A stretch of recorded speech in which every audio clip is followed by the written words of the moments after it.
Today I'm going to be taking you behind the scenes to a Dunlop photo and video shoot I had during my stay at Indian Wells, which was filmed in the desert. Now Dunlop invited me out to go and do some pictures, photos, some media for them basically, along with some of the other players that weren't there at the same time unfortunately, but they included Jack Draper, Miomir Kekmanovic, Alexei Popyrin, only to name a few. This was a shoot where basically I was doing some media stuff, some videos, some photos, which was pretty sick, and I thought I'd bring you guys behind the scenes. So we started off with a little interview section where they asked me a few questions, I think for one of their kind of video series that they're running. So when you had to have your surgery, at that point, you probably never knew exactly how you were going to come back from that. How did that affect you? It was a bit of a tough one. I think that, it's a time where you have a lot of time for reflection. You're sitting there, like I said, didn't have a great record over the last few weeks and matches, and it's of course tough to post all of those matches on social media. I decided to have the mindset of, look, I'm going to put the past behind me, I'm going to really focus now on just coming back, refocusing.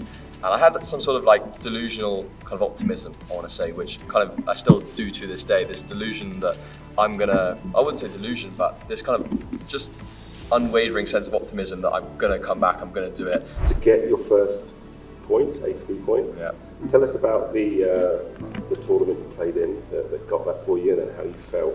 So I was actually in Monastir in Tunisia. It was the end of a 3-week block. The first week I lost in the first round. The second week I lost final round qualies in a match tiebreak.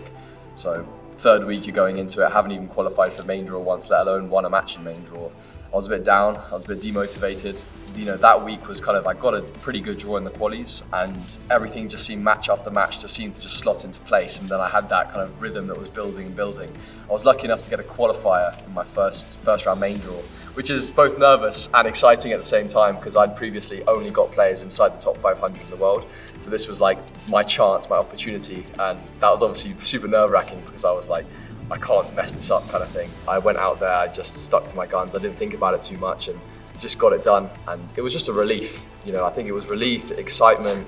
I felt like, I'd obviously achieved something I've been working so hard for, and for a few days I was like over the moon, but it's one of those things where okay, now I'm looking at the next goal. Also guys, this is a brand new channel that I've recently started to show you guys a behind the scenes of my main channel, Tennis Brothers, and a little bit more about me and my personal life and what I get up to. So if you want to see more of that, make sure you go and subscribe and turn the notifications on to be notified when every video comes out. Now let's get back to it.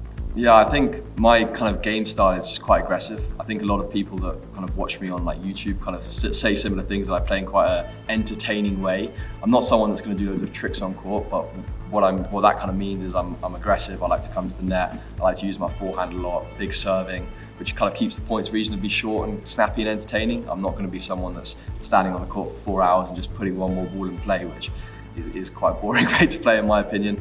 And yeah, just trying to develop it like that, especially working with my coach, because a lot of the big guys, you look at Kyrgios, Ben Shelton, those guys that are, have powerhouses on serve and forehand. Those are the guys that I want to emulate a little bit.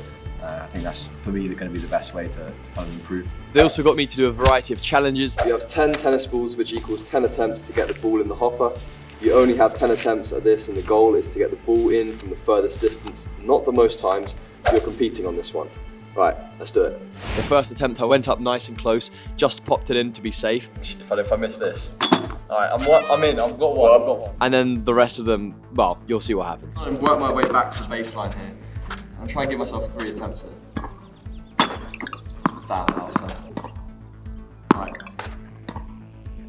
Giving it too much juice. Oh. I'm aiming everywhere other than the thing. Right now. Last one? I'm gonna go for it. Yes! Come on! Going for the automatic win here. Channeling my inner Nick Kyrgios here.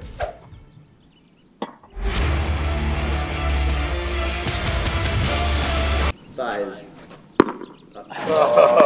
And so after that miserable attempt, I ended up doing one more challenge, which I actually did really, really well. I'm not sure whether I have the clip of it here, but it was a bottle flip challenge with a box of balls, which I was actually able to do, and apparently Jack Draper wasn't able to do it, so I was pretty gassed with that. After that, it was time to play some tennis.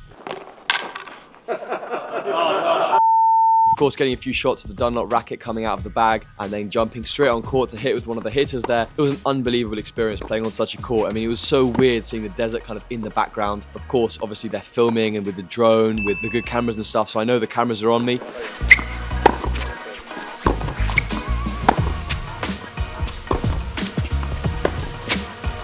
They also got some photos of me in and around the court, which should be coming out on Instagram and stuff very soon. Go follow my Instagram, Felix Mishka, and the official Tennis Brothers Instagram, which will be on screen right now. They also got me to jump up on top of a mountain, which I actually said that I would do myself. They didn't actually force me to do this because a little bit of health and safety, but to kind of do a bit of a promo for one of their new rackets. So the racket will be blurred out, obviously, so that you can't see it. But it was pretty cool to be a part of that. So if you enjoyed this video, make sure to follow this channel if you want to see more videos like this, kind of behind the scenes content. And I'll see you guys in the next one.